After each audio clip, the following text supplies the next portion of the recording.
Yes.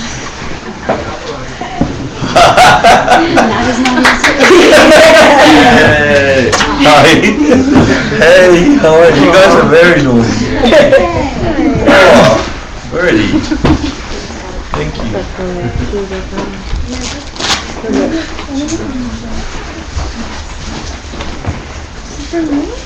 Wow.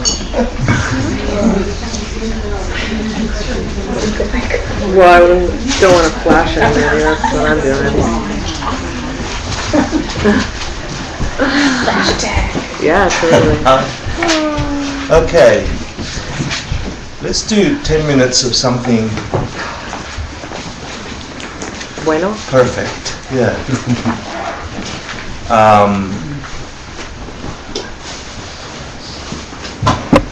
Whoops.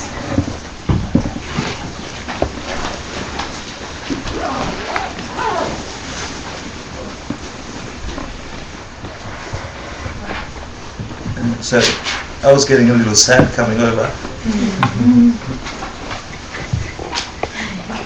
because it's been a really special time.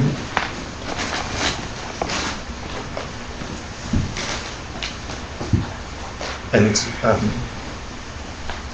it's only been a special time because I have such great karma now.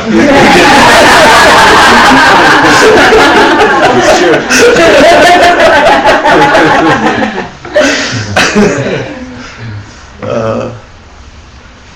Because I've really felt you've made deep efforts every class to do something slightly different than the time before and the time before.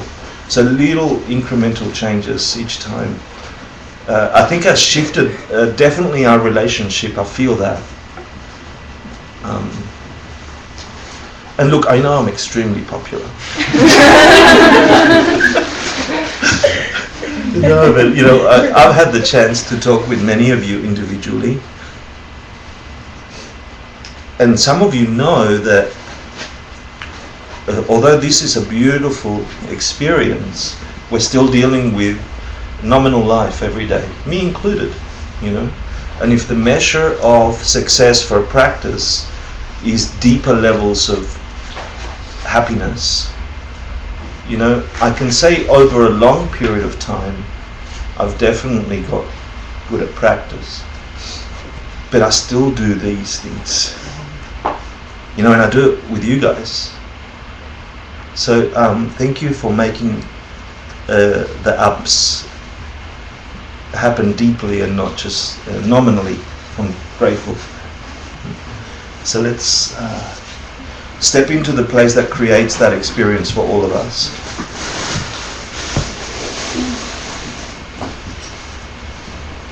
Whatever the most enlightened person you can be, both physically, like the way you feel about who you are, and mentally, the way you perceive things around you. You have the capacity for that already. And it's really close. The experience is just a flip away. It's just, we think it evades us because we're so used to normalizing things, but it really is all around you. I hope you touch it today deeply. So to that, bribe that thing in you to please come and teach. Sashi Ukir Jushin Etotram Virading Shin Indegam Padi Sangye Shindu Miteyuari Drobunanda Shimla Tupasho Yam Guru Ratnamandala Kandiyatayami Sangye Shidan Soki Choknamla Shanchu Bardu Lakmi Gyapsuchi Daki Jinyengi Petso Namki Drola Panchir Sangha Drupasho Sangye Judan Soki Joknam Lam Janju Bardu Agni Kapsuchi Dahi Jinyen Gibe Sonam Ki Drola Panchir Sangha Drupasho Sangye Judan Soki Choknam Lam Janju Bardu Agni Kapsuchi Dahi Jinyen Gipe Sonam Ki Drola Panchir Sangha Drupasho. And take a comfortable seated position. Make sure the base of your body is secure and relaxed, removing any tension from your thighs and legs and feet. Make sure the back of your seat is slightly higher than the front. And your back is straight. Shoulders relaxed and back not hunching forward. And just breathe.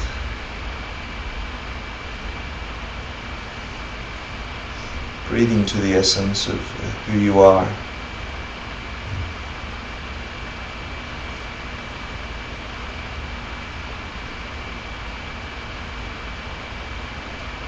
With each exhale, just relax any tension on your face and shoulders, your lips, the sides of your eyes.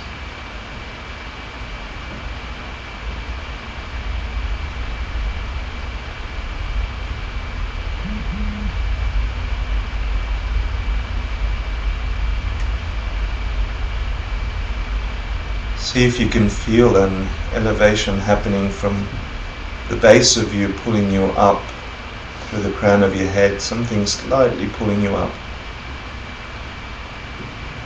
And then with every exhalation you also feel a different movement pulling you down. It's like gravity, and you're suspended somewhere between the two.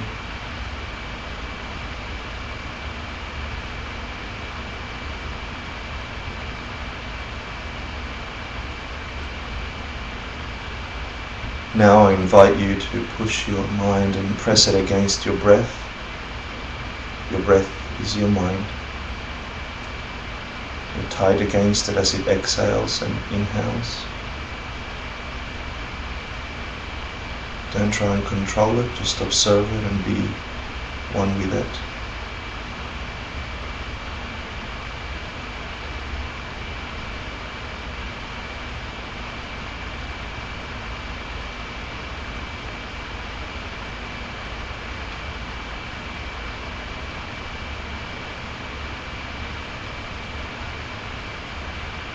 Sharpen your focus by pressing your mind tightly on the breath and focusing it on the sensation of the breath entering and exiting your nostrils.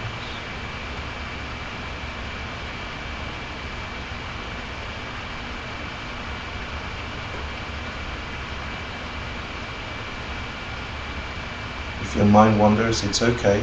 Just bring it straight back to the breath. Let that pass.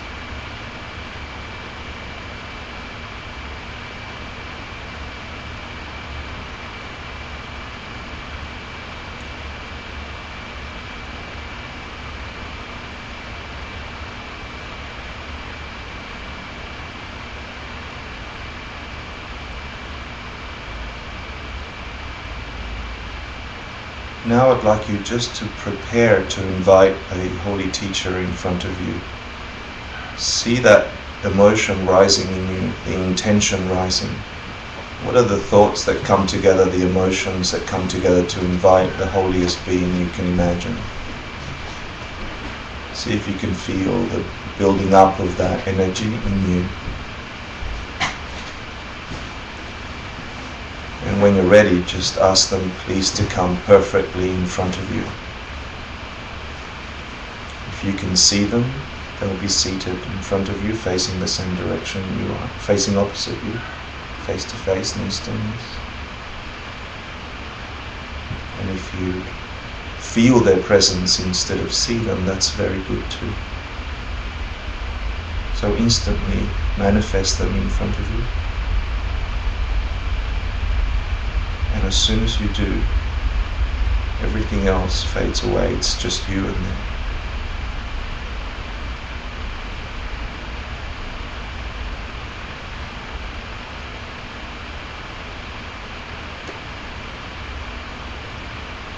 See if you can look in their eyes or feel in their presence a complete and unconditional love for who you are right now.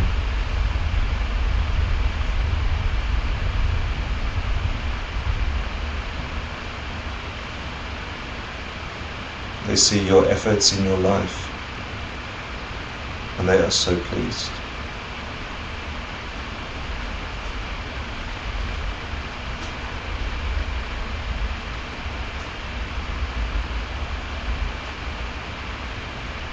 You see that in their eyes, you feel that in their presence.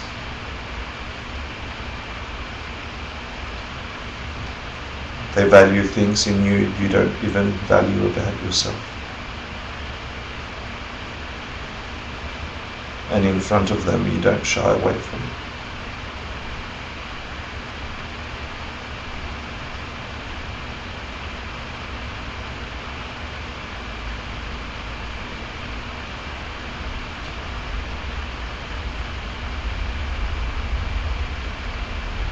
With that dynamic, see if you can imagine the highest thing about them, the thing you revere the most,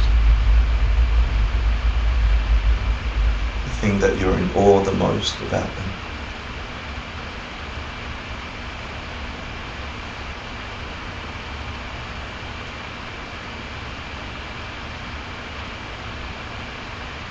Make them a beautiful offering for appearing in your life, for existing.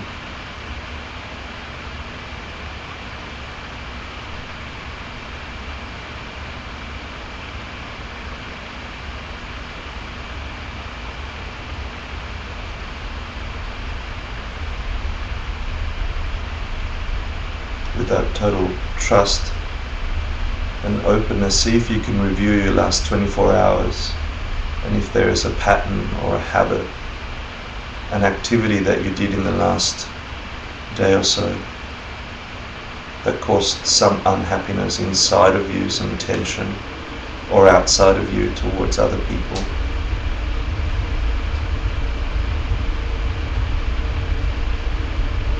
Identify it as something you'd like to remove. Sense some kind of regret in your heart for still having that pattern in you, that capacity in you. But don't demonize it. See it coldly as something that can be worked off.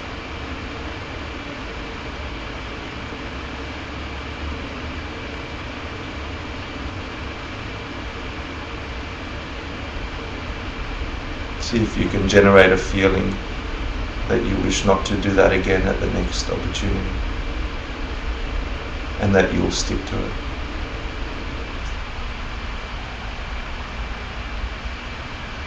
And that in itself makes a dent in that habit, and you feel lighter. Imagine that thing gone from your life, never to appear again, and you feel lighter.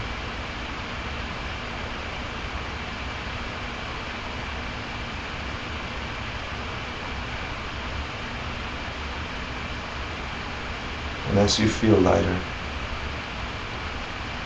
allow yourself to step into the most beautiful you did this week or the last 24 hours. What's a kindness that you did towards others? What's a wisdom with which you saw your circumstances? What effort did you make towards progress? See if you can observe it and be glad for it. See how if you build that pattern over time, watching it increase, your life would have that quality even more, and the people around you. So feel a special kind of joy that comes from doing good in your life.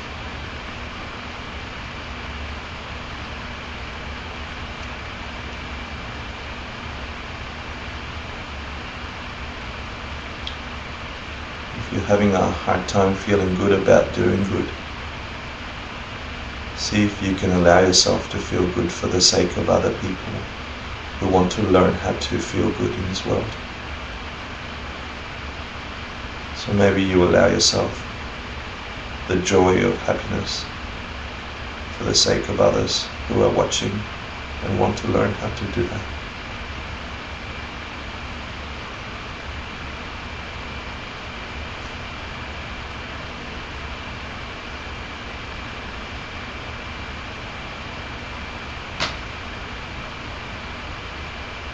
And know that the world is filled with people who are making efforts as much as you, some succeeding really well and some not so well. But the mere fact that they're making efforts make them filled with goodness. So feel joy for them, for their struggles, their successes.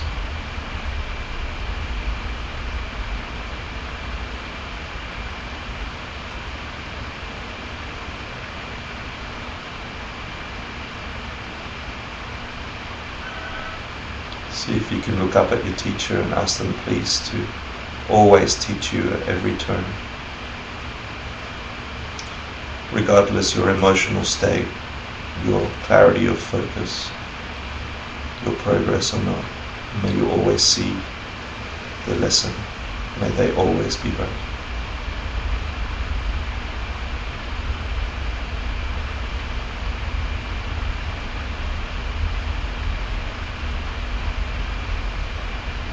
Watch them agree.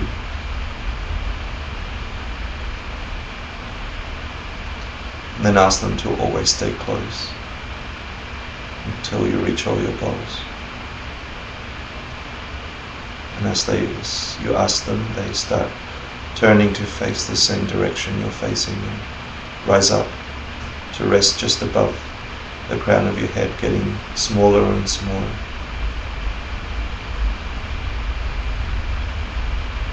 Spend a little bit of time feeling what it's like to have their presence there if it was real,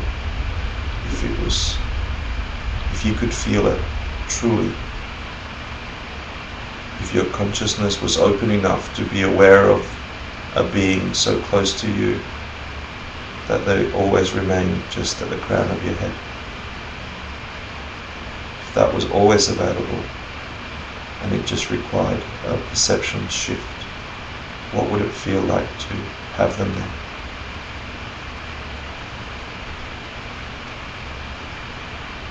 Every wisdom available to you instantly. Every protection.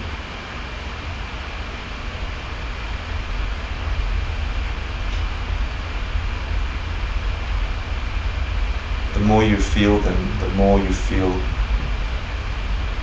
the drops of light coming from their body entering the crown of your head, seeking out any insecurities, any hurts. And those light drops seek and destroy those things, flip them around, until the entire inside of your body is glowing with the essence of what they have to teach you.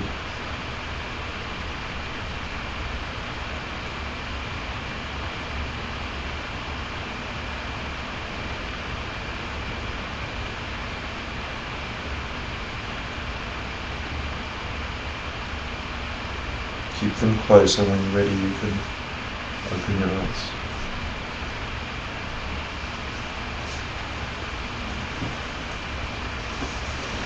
Keep that.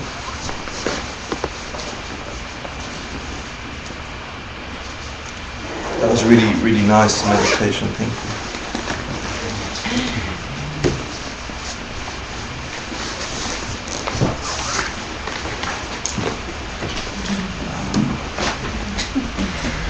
So I want to start. Do you have any questions? Because what I'll do today, I'll do the last class combined with the review.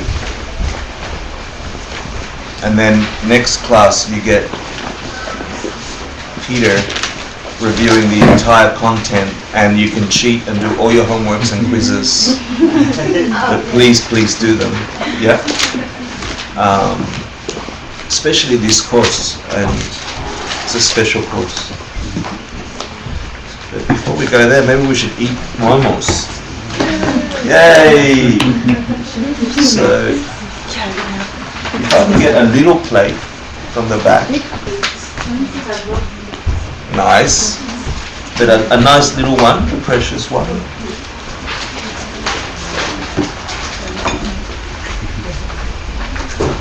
I had a drive. I'll do it in the break. Thanks. Can I get a nice one? Just a little offering. Yeah, for an offering.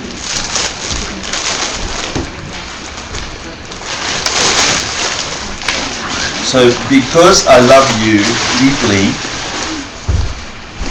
I spent part of today, but not enough part of today, preparing for this class. And I know that I did, so it's partly to repent my scatteredness throughout the thing. Can you hold it for a second? Just there. Do that.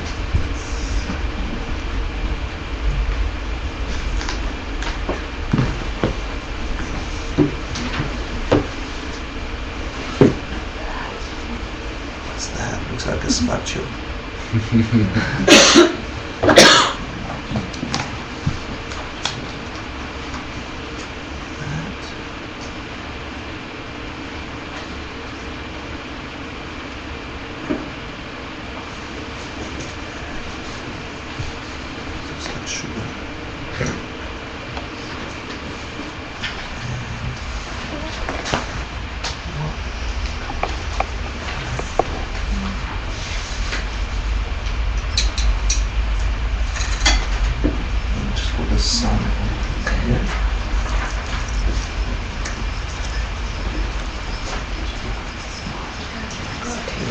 Let's go do that and just put it up.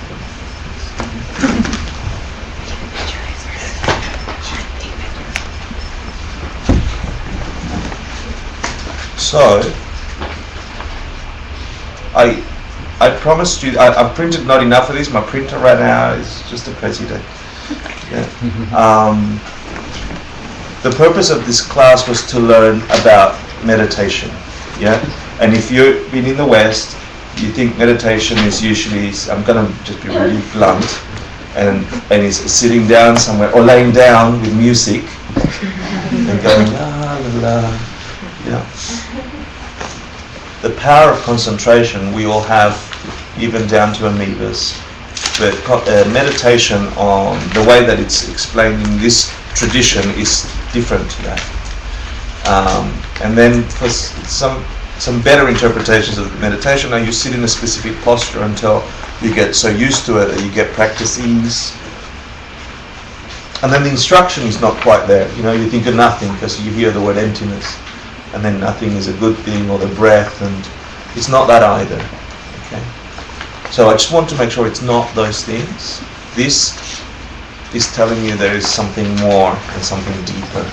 And you've probably gone to depths about the lists of lists and the what fors and the hows, way more than any other Westerner probably has had a chance to.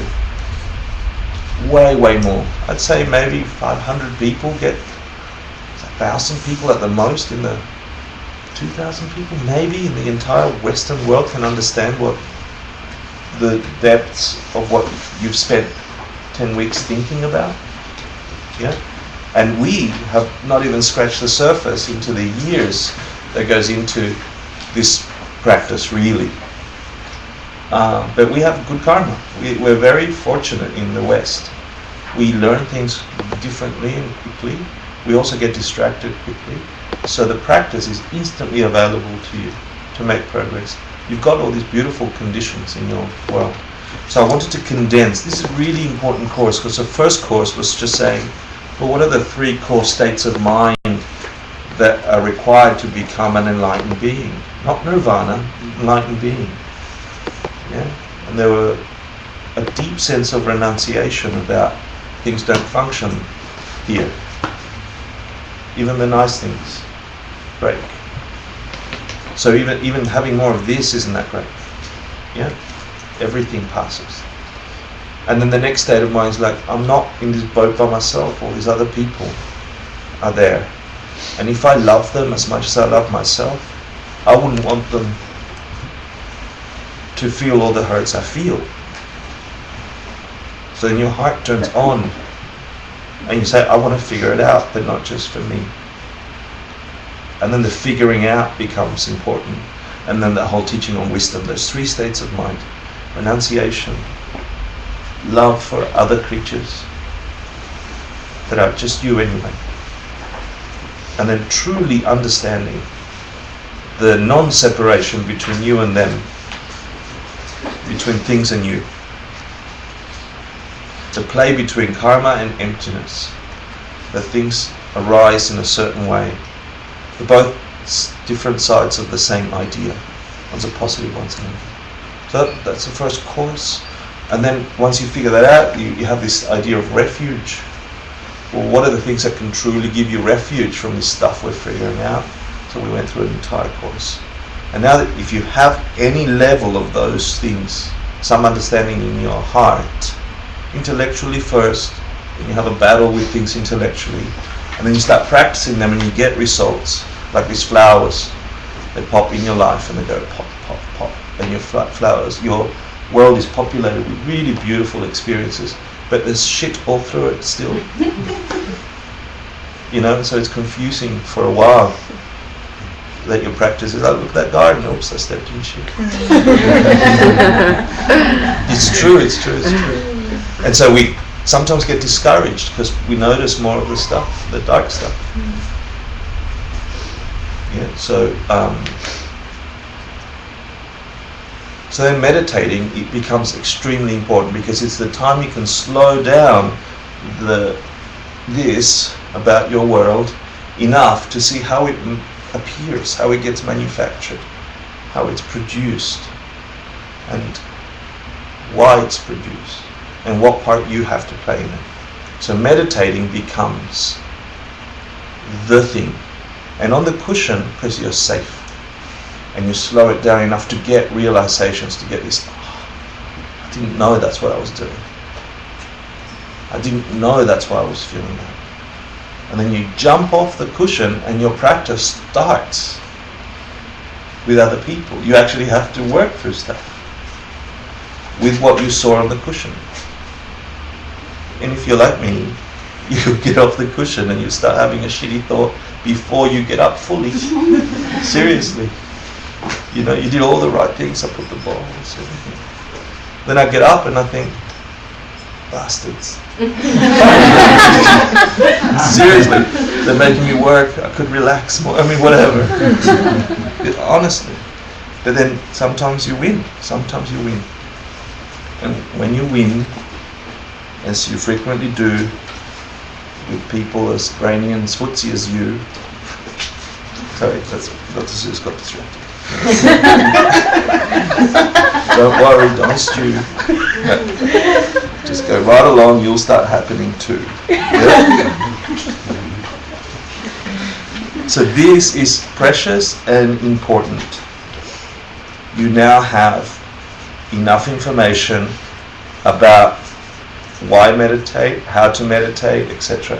If you do half of the instructions, you're double ahead of everyone else. If you do all the instructions, you can have an internal revolution, a perceptual revolution. You know, you can revolt against the things that seem out of control. If everything changes and you know why things change, then you can choose how to change them. You're not at the mercy of them. You're just at the mercy of the things you were paying attention to while they were changing, while you were producing them. that's still there. This gives you the power to start throwing ahead the seeds for the garden you'll step into. Yeah? And some seeds you'll throw really far, some really close. So of course, as you get closer to the garden, you'll see flowers, shit. And eventually you'll get just flowers, because you'll pick some more and throw them. Yeah? So, instructions are there for you. What this diagram shows, and we didn't get to cover it, is the 6 powers or the 6 bends. Yeah? The 9 stages of mind I've highlighted here with little arrows. They're in your reading, I think, or there's a poster with the list somewhere. Pete can maybe look for that. Yeah.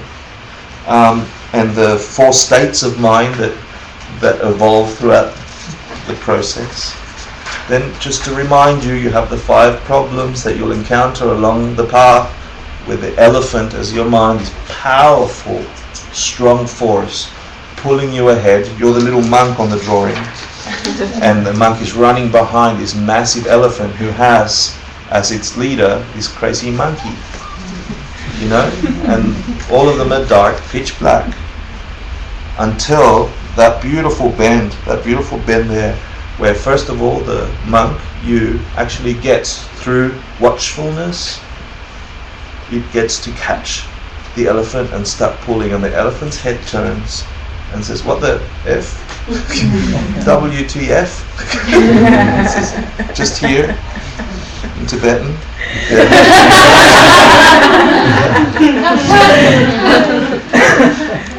And his head starts turning white, meaning it's losing power of its own thing to follow the monkey. It's sort of a sudden listening to you.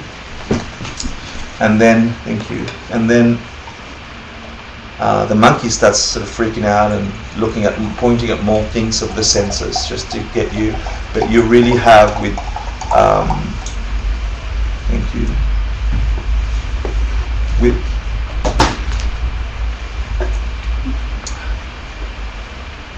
with what you've learned with those 8 antidotes, you have the capacity to really take charge of that elephant until he turns half white, and then the monkey starts saying, coming to bother you, the watcher, yeah, instead of leading the elephant.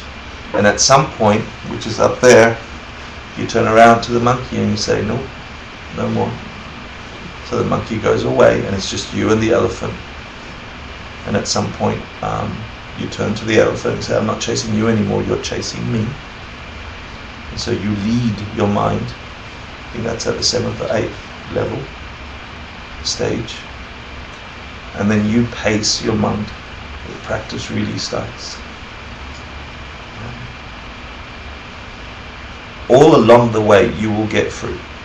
All along the way you'll get the benefit. So please take your time to read that and that. And then what are we going to practice upon? So it's the highest, most virtuous object. The elixir that can transform your entire existence lies in this thing called the lamrim. And because it was a little confusing, we've split it up now into what you should memorize are the verses, and to the left is all the different practices that we've taught in this class.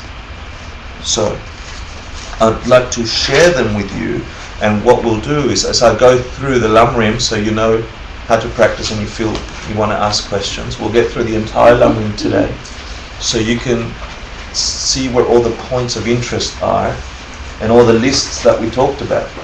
Where do they belong? You know, the 4 ways karma works, the 10 qualities of a teacher, and if he's not to be found or she's not to be found, the 5 qualities, and if they're not to be found, the other 5 qualities. And, you know, where do they sit?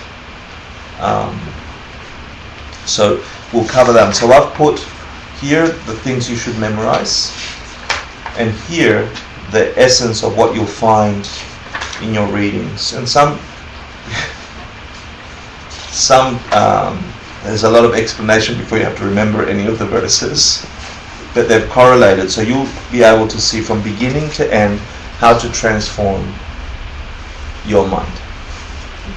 And we'll take it all today all the way up to entering the tantric path, for those who have that experience, and it's not a derby race. You have to say that well. That was advertisement for something to come. Yeah, subliminal messaging. It's not a derby race fundraiser event.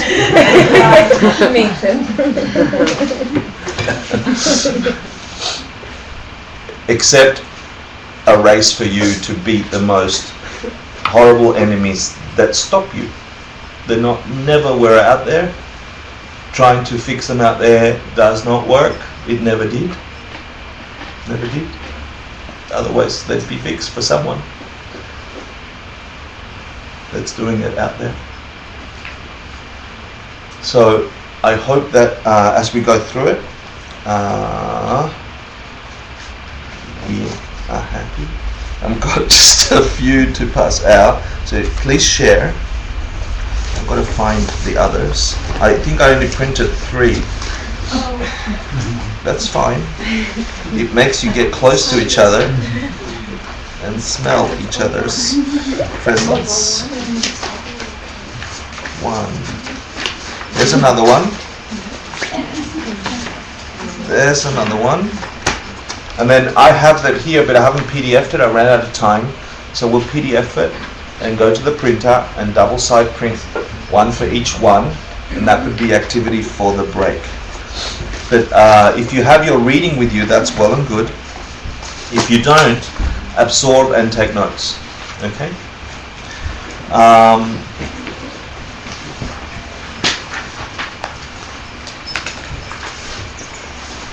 do that. So, who started memorizing the first verse? Excellent. Okay. So, Emily, what's the first verse? The source of all my goodness is my Kai Lama, my Lord. Bless me first to know that taking myself to Him in the proper way is the root of the path.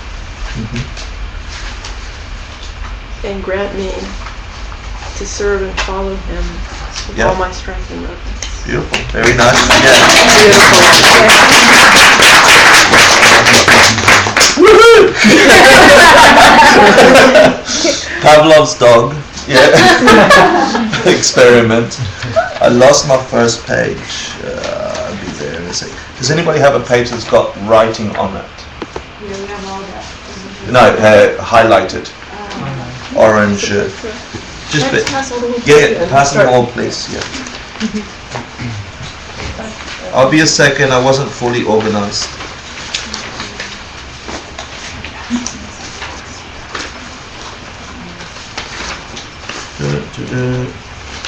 It should be the page with the effluent.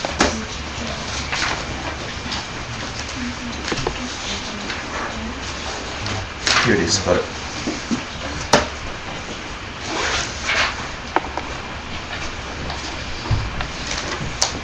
Source of all my good. We've got that. We've got that. So, I'm not going to explain the elephant chart. We'll just go through the lamrim. Okay. So what's the first? Do you remember that this lamrim was divided into 4 sections? What was the first of the sections? And the second part? And the third part?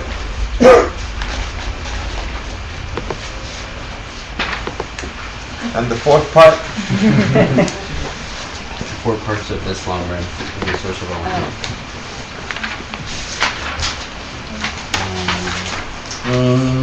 Prayers to meet the teacher and achieve the goals. Say that again. Prayers to meet the teacher and achieve the goals. Request help for Request practice. for help, yeah, for practice. And prayer to meet the Lama and achieve the goals. Excellent. Thank you. So we'll cover those 4 sections. The first section, of course, is how to take a Lama. Yeah? And you can hear it in this thing that says, so this, what's the sugar for, by the way? It doesn't say. That's the cake. The Sampa cake. Is it really? Yeah. Yes. and they knew you, and they asked how my master was doing.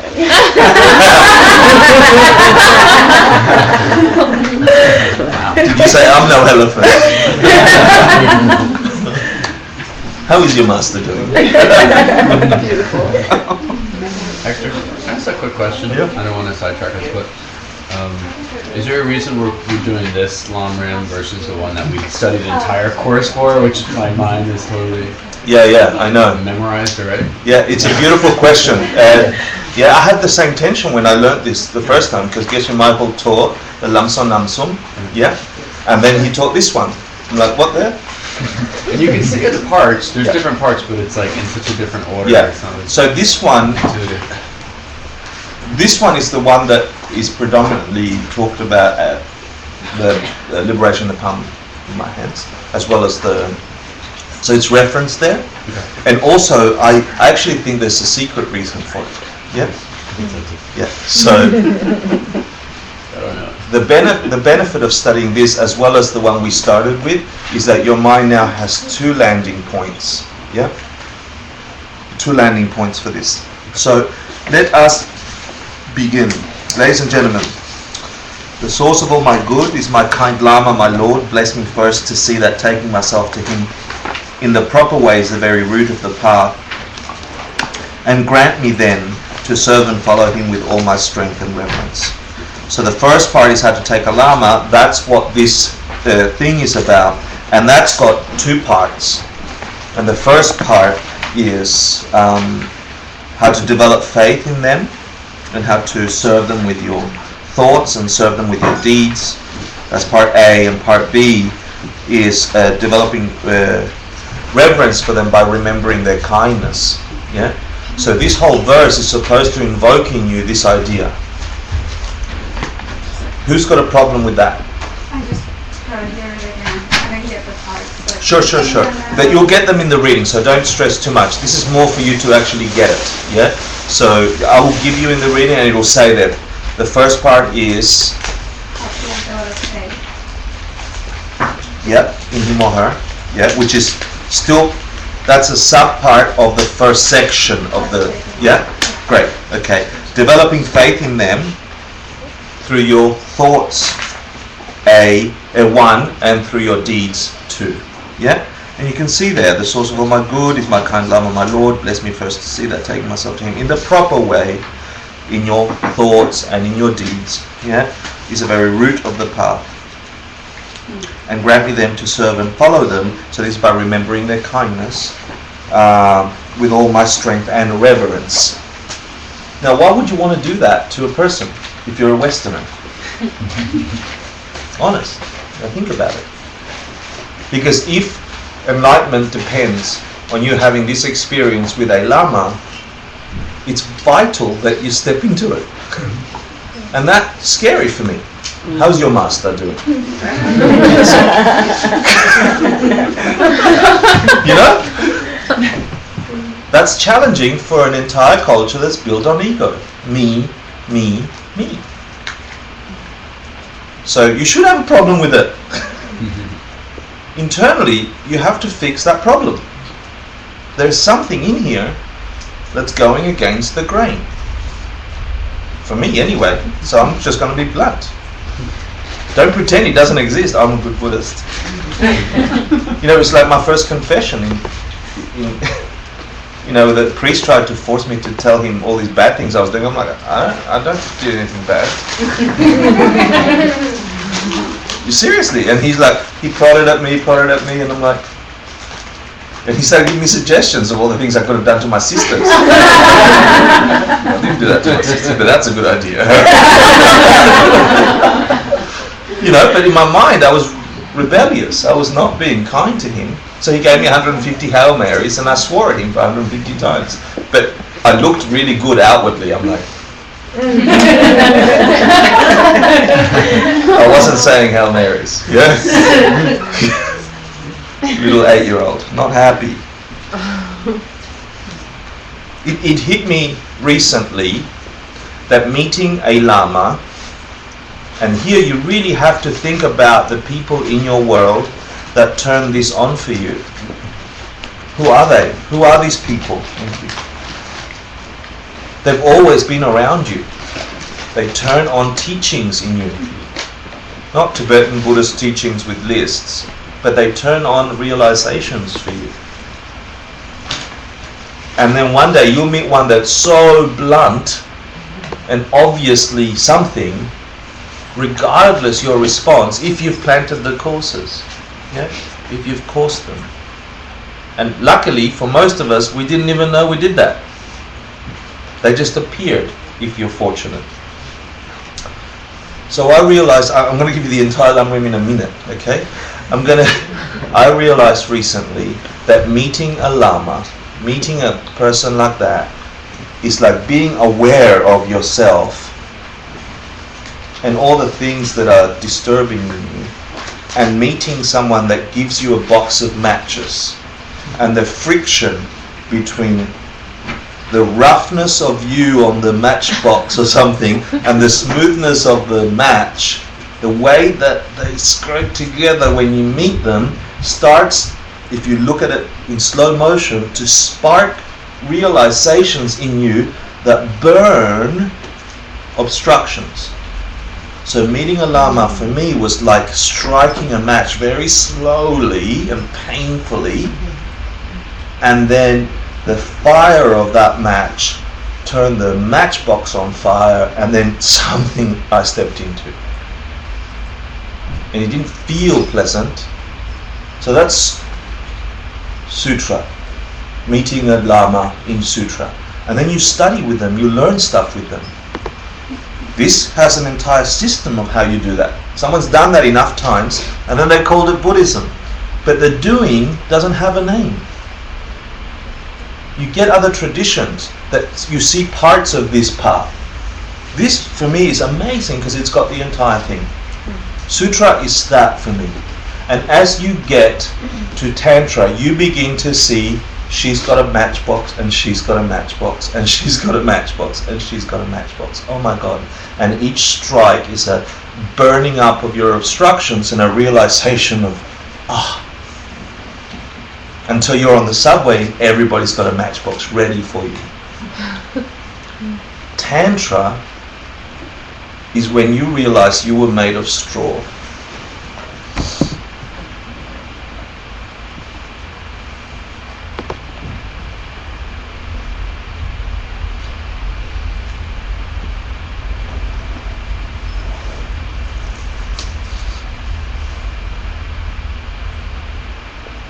There was never a you in the way that you thought you were that could ever remain after you burn all your obstructions. And then you are nothing but the light of every strike. You're a lucky strike.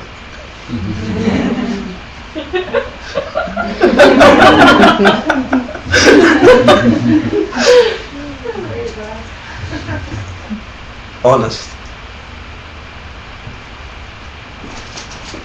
So it's available to you, but you can't. The mind is tricky. You have to be really clear with it. Yeah. So when you meet a Lama, it should feel burning. Yeah. It should feel abrasive. You're burning up the obstructions, and at some point you want to be made of straw.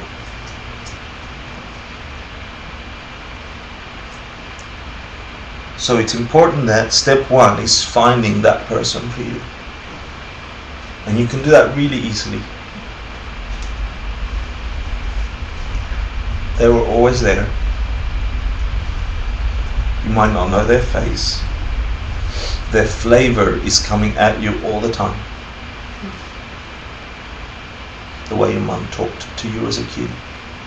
The first disturbing realization you had. The first selfless moment you experienced. If you go back and look for those special moments, they exist in every one of you, I know. They're the hints. That's that thing talking to you.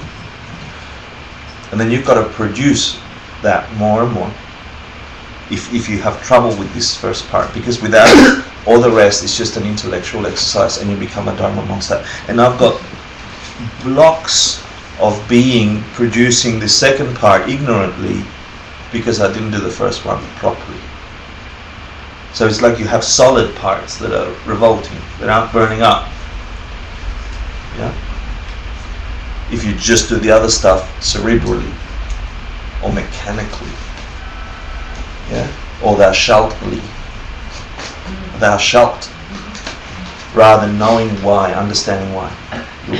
Does that make sense, or am I just rambling? Yeah. So once you've got that, how do you clean your mind? Yeah, you found the essence, you found the thread, you found a hint of your teacher, or you found a teacher. And so bless me first to realize that the excellent life of leisure I've found just this once is ever so hard to find and ever so valuable. Grant me then to wish and never stop to wish, to take its essence night and day. This is how to purify your mind once you've taken on a Lama, and it's in 2 sections that are really long. Yeah. So the first part is using your Lama, urging by your Lama that we should take the essence of this life. And we talked about that, how precious it is to have a human life, and then how precious it is to have this kind of human life at your prime. Yeah? I'm going to go see my godmother. She's 96. She's housebound. She doesn't want to be housebound. And then all the stuff goes. The eyes go, the ears goes, the leg goes. And then all you are left with is all your habituations, your mental habits. Because the body is just not you. It's part of you, it embodies you. It's funny, the next course starts May 17, is called Past and Future Lives. Yeah? Proof of future lives. I've got to prove that to you. So, maybe I should show you. I did the placeholder of the brochure just to see how lucky we are to have this kind of life.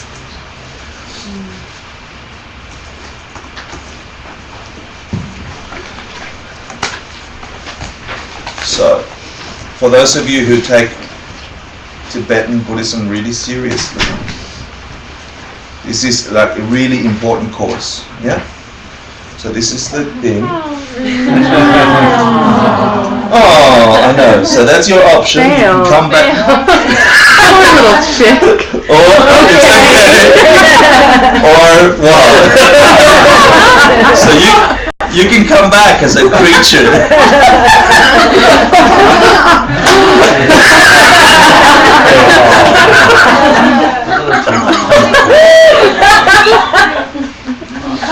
I couldn't help myself.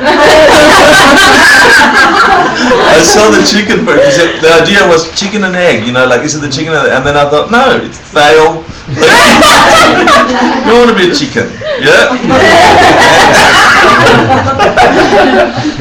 And then I thought, well, do you want to be human? No. Not like this. Not like this all the time. We'll cover that in a second. There's another option. If there's 2 options, there could be 3. There could be infinite. Yeah. Sorry, I had to share that. Fail. So you have limited time. What do you do with that time? We are all racing to our deaths. Yeah? And if you're running away from it, if you're pretending it doesn't exist, and if you're pedaling backwards, time is pushing you to that precipice anyway. It's more bothersome when you're resisting it. Yeah, all of us. We have a timeline. Somebody in this room will pass before everybody else. I don't know who it is. It's revolting to think about. And all the stuff we work towards. I was at Little Skips, Linda's Cafe, it's an amazing place for these conversations to happen. She created an environment where people come and have teachings in there between themselves. They're asking the essence of, they're hipsters in Bushwick with nothing better to do. So they're wondering the purpose of life and think it might be in tight pants. And American spirits. And the Lucky Strikes. So, but today's two people that I like and I know well are talking about what they would love to do with their life. And they want to become the highest echelon of wine tasters, because apparently what you could do is you should be able to, when you taste the wine, be able to tell the year, the storage, the temperature, the region. And they went on this list. I'm like, wow, you can do that with human mind. That's true. That's amazing. Why would you want to waste it on that? Like, it was the first thought. Like, it's a precious human life. Why the hell would you just want to say, this flavor came from the northeast corner of the... Why? For what good reason? The only... like, but it's an amazing thing. We can actually do those things. People can actually do that. That's incredible. Humans can do incredible things.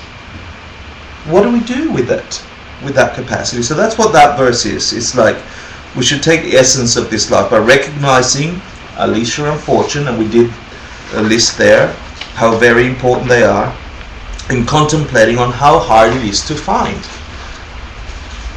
We are so lucky. Like, it's not just a blah blah, truly.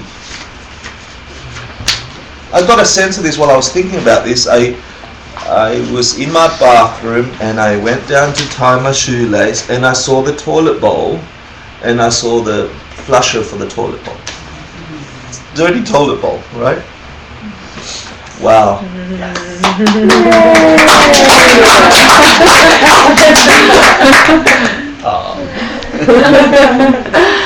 Nice. So it's just a dirty toilet bowl, and I thought, Not for long. no, it's cleaner. And I just flush it, and poo goes away. I just do that, and the poo's gone. Imagine if I had to keep my poo in my apartment. Imagine if you had to keep your poo in your apartment. If all of us couldn't get just that little thing. So we don't even know how lucky we are. Honest. Laundry machines. Remove all the stuff. Remove all the things we have available to our life right now. Come with us to Nepal in September. Yeah. I mean, we went to a place called Mayatika, and there was, the first thing you do when you go and hang out for a week or more at a place is you dig a pit. And then across the pit you put 2 planks. And everybody goes and walks between the 2 planks and squats. I'm like, no, I'm not. But at some point you have to. We are very lucky here, and we take it for granted. So with all that technology, which is uber important, what do we do? You know? So that's the second part. Once you figure out you've got to take the essence of this life, that you've got leisure and fortune is very important, and it's hard to find, because compared to all the other creatures on the planet, how many of us have the little flipper in the toilet? Not very many. Yeah? Not very many at all. How many have clothes like you have? How many aren't being chased down? So then the next part is you ask how this essence of this life is to be taken, and you contemplate what we are called the trainings that are shared with the people of lesser capacity, lesser scope, medium scope, or greater scope. Yeah? This is still the second part, within the second part. Yeah? The second part of the second part. You'll see it neatly laid out in a very anally retentive way. Yeah? It's also in the class notes. In the class notes, yeah. But what I've done with the class notes, I see, those class notes. Yeah. Anyone can get the class notes. Cool. Actually, let me see if I need to reference. Do I need to reference them? I think I do. Bear with me a second.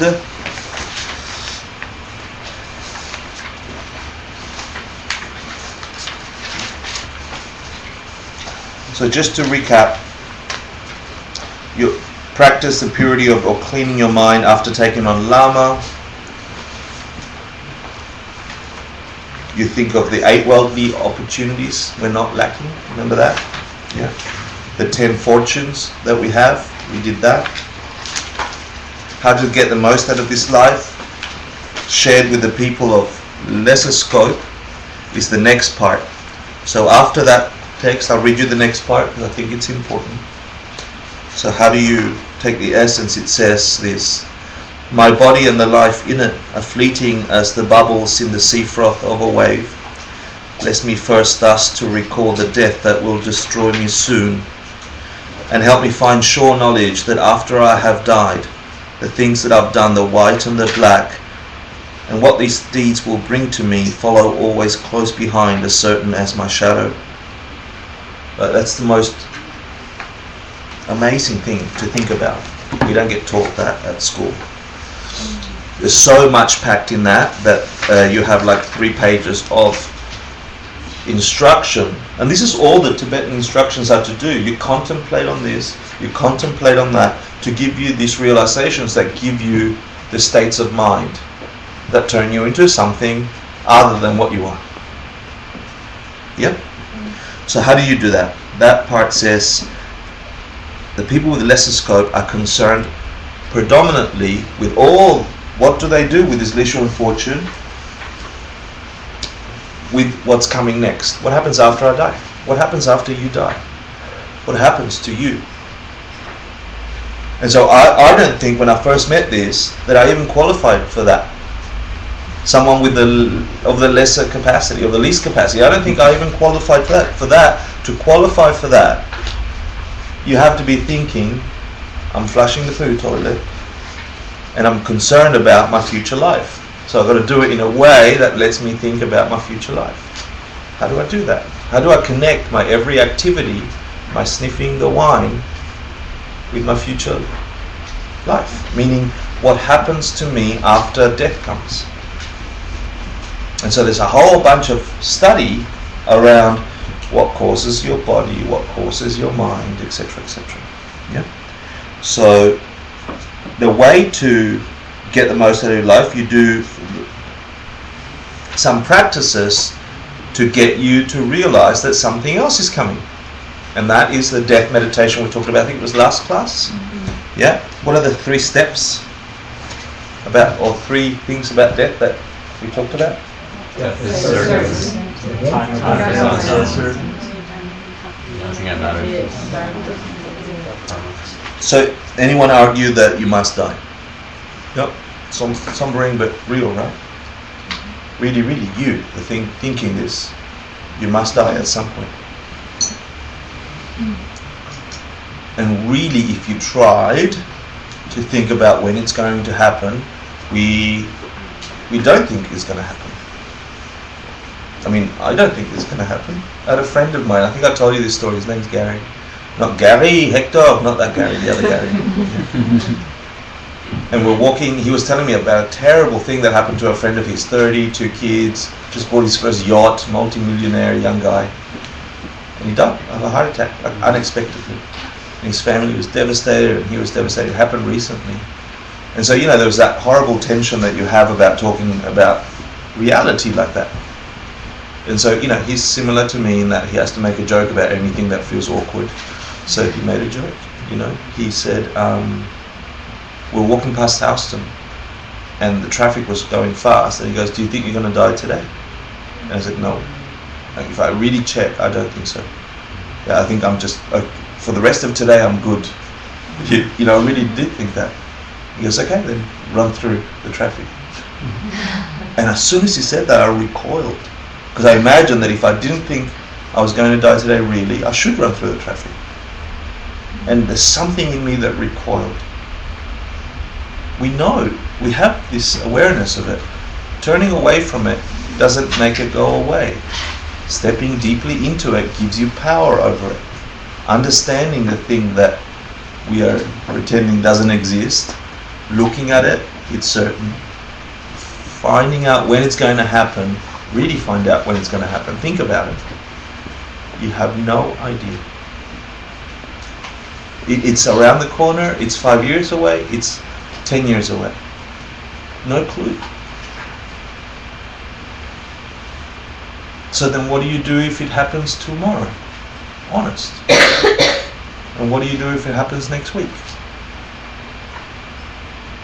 And then comes the question, what happens when it happens? What's left?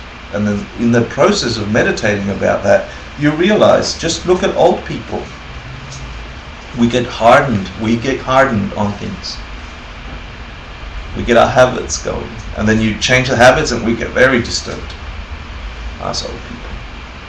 Yeah? Cats. Yeah, we don't like it. Yeah. And then you lose total control of your body, of your speech. You get stupid. You can't do things. That's just how it functions. And then you go back to your understanding of emptiness. You really, if you've been doing your meditation, you think, how are things really produced? And then if you understand that intellectually first, then you do a little planting and you see some results, you get some certainty that even death can be changed. It was the bizarrest thought I had after years of practicing. Geshe Michael and the Tibetans had been saying it for ages, but I never paid attention to it. Yes, I can change my karma. Yes, I can change my experience of the world. Yes, I could get happy. Yes, I could get enlightened. But I never thought that meant you could butcher death. Because it's empty.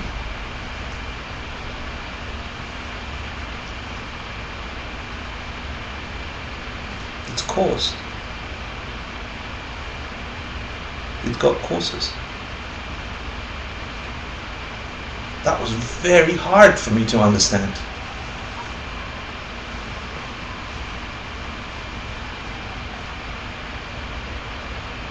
And so if you get this burning passion in you to understand why things are happening, and then you see people you love dying,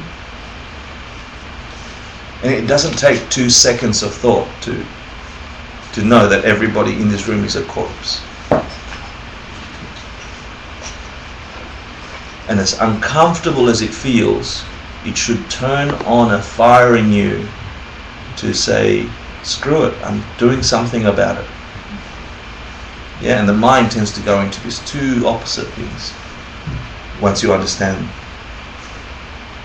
some of the basics of practice.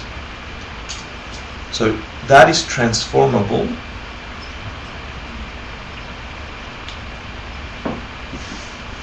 And it begins with having somebody to teach you, and it follows with understanding how fortunate we are, and then it becomes very sombering to know that whatever we did to create this experience, we have to experience, yeah?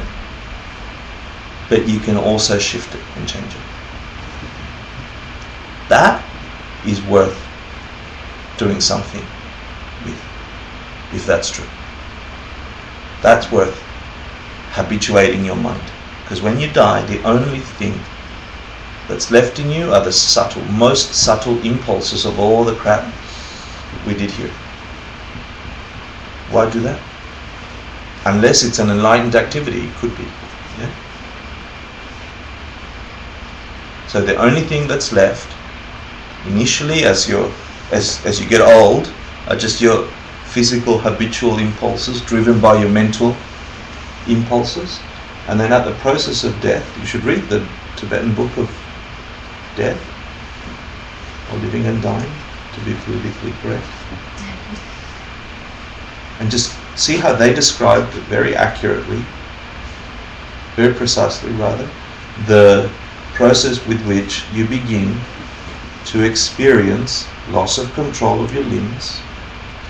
Your perception is still occurring, your eyes are working, your ears go, Actually, that's the last one.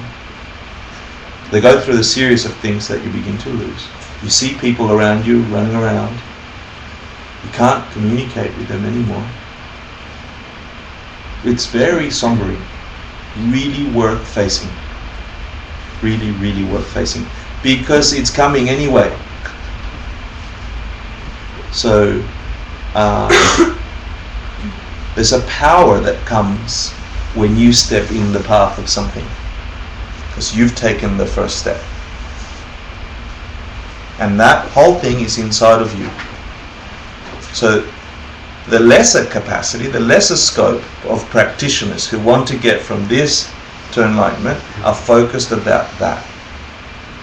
I've got to do the right things, that when that time comes, the most subtle impulses that first pop into my experience are the right ones, the right refuge. It doesn't have to look like a Buddha, by the way. You know, it's the very basic impulses that then propel you into your next experience. You know you've got a certain flavor of being you. That's what makes you all uniquely you and beautifully you. You have some impulse that's different to her impulse. And you have some impulse that's different to your impulse. Good and bad. They came from something. If you've got siblings, they probably don't have exactly the same ones. They came from something. And they came from something in your consciousness, in your mind. The deeply seated habituation of experience and internalization. And you're doing it all the time. You see your patterns occurring. That is what we talk about when we break the cycle of samsara, when we break that permanently. So, you think about your impending death, your body. Taking my lama. I'm doing okay time-wise, sort of. Let's have a quick break here. Actually, no. Death is certain, time is uncertain, correct. Contemplating what will happen to us in the next life, done.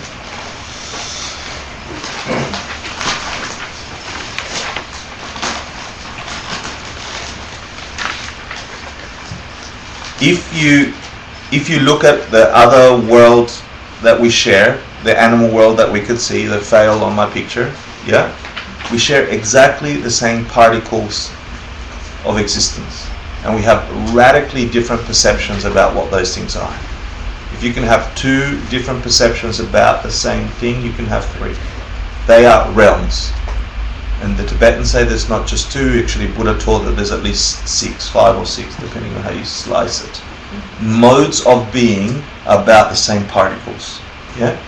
Modes of being in this existence, there's the human experience, which you know very well. Shared with that in the same space is the animal experience. And you can't teach them certain things, and they can't understand certain things, and we can't understand certain ways of that. No one is better or worse, by the way, in terms of who understands the world correctly. We both understand the world as we're forced to. And so they say that if there's at least 2, there's possibly 3 or 4 or 5. Buddha taught us 5/6. So if there's a pleasurable existence like a human existence, a not so pleasurable existence of the same thing where you're being chased and eaten and just part of a food chain, then it's possible that there's a lesser state of existence where you're tortured and hurt. And so you have the 2 lower realms below the animal realm, where experience of stuff is dark. It's really quite revolting. Imagine the worst habituated things of the human mind, your darkest thoughts, your darkest seeds, your most selfish craving, your impulses to push people out of the way, and fertilize that and grow that for eons in a garden and let it flower. What would that look like? And so that could be a hell realm. Imagine the most selfish, egotistical, self-serving attitude you've ever had. Add compounded day after day, month after month, year after year, life after life of those seeds growing powerfully. Throw fertilizer on it, and you've got the hungry ghost or craving spirits, where you're forever wanting and craving and never being satisfied. That nature turned on. Yeah? Imagine doing really well, really good, making good efforts, meditating, but not really getting that there's something beyond. There's not understanding the nature of things. Just really planting great courses for pleasure. And then you've got these two realms of the demigods and gods. So for this part, where we're meditating on how fortunate we are to have this life, and to have that, what do we do with this life shared with the people of the lesser scope? We think about our death, and we think, well, hold on, what other possibilities are there? I could have, if you believe in any of those, and you can do some studying, we'll talk about them next course. Yeah, they're available to be had in an instant. Just as in an instant it's available to be had to have deep awakenings. And it's all about what we're habituating in our mind. So I'll leave you in a little bit of an up. We're back in 10 minutes. We'll cover the meditations shared with the people of medium capacity, which a hint is just wanting to reach nirvana. Like I'm done with it, but I just want to be fixed. And then people with a greater capacity, which is want to reach Buddhahood. I want to do it for the sake of other beings. We're the same, we're equal. That has a very different result. And then we'll get into Tantra. Touch. So we'll be on time. We have an announcement? Yes, but do you want to print out more stuff? Yeah, I'm just about to do that now. We're having another get together this next Wednesday, the 18th. It's the second round of Nirvana Immersion Potluck Rejoice-a-thon. So this time we want people to come and share the positive seeds that they're planting, so that we can encourage each other through, like, this was cool, I did this, and then we can all sort of group rejoice. And I think that's awesome. So there was a request by a little fairy angel, and so we're gonna host it at my house Wednesday the 18th. So please come. Sounds beautiful. Go to that. Yes. Any other announcements? I was going to say, we have 308 live quilts available. 108 lives. And one of these... Just grew. 308 lives. We have 3 quilts available for the 108 Lives project. And if you buy one quilt, it helps to send a homeless kid in Nepal to school for a year. So they usually go fast, so if you're interested in seeing me during the break. Oh, and you can take it home today and buy with a credit card online. On WePay, it's very, very cool. And this Saturday, Suzanne, you want to talk about? Oh, no. Oh, this Saturday? Oh, yes. Yes. No, I was just stretching this. I thought you were picking me because my hand was in the air. Yes, Geshe-la Tashi is coming on Saturday, and he's teaching the 37 practices of all Buddha's sons, which is the 37 Bodhisattva practices. It's very, very good to hear it, and he's not here for a long time. He's from Saramay. He was here. Michael, would you like to make this announcement about Saturday? Yes. Okay. Michael's Wow, better so many at this people. sort of thing. I'm not a group speaker. Yeah, we've had a Saramay visiting Geshe. Three Jewels actually sponsored his trip to the West, and he's been staying in Brooklyn and Queens and doing prayers at people's houses and many good things. He's been there twice already. So Suzanne, actually, I think it was Suzanne or Hector both, asked him to teach the 37 practices of Bodhisattva. And that's like a condensed version of the Bodhisattva way of life, which takes like 3 courses. So we can get that condensed Bodhisattva way of life in one evening. So Saturday, 5:30 And Geshe Tashi, I think Hector and everyone who's met him will agree, is a really special person. He's like a high-level Geshe and a very serious practitioner. So if you could hear it from him, that's Yeah. good. It's a beautiful, beautiful blessing. And if you know anybody that's doing the Bodhisattva's Way of Life with Lama John Stillwell, Yeah. I announced it at their class, and please I bet let them know as well. Yeah. I think we're going to have quite a crowd, so Yeah. put him in the corner and we'll And bring some. This is the first time Geshe-la has been to the United States. Practice with him meeting a perfect teacher, and how would you serve them? How would you revere them? A person that's put their entire life through study so they could share these things with you. I know we should give him some cash because he's trying to do school. No, I think so. Yeah, that's just what I was saying. Katas, you can give a kata. Yeah. No, but I just think we should look after him and make him feel really special. Yeah. The ACI 3 summary notes. We do double-sided, and I'll leave some money at the printer. Yeah. Thank you. See you in 10 minutes. Oh, one more. Sorry.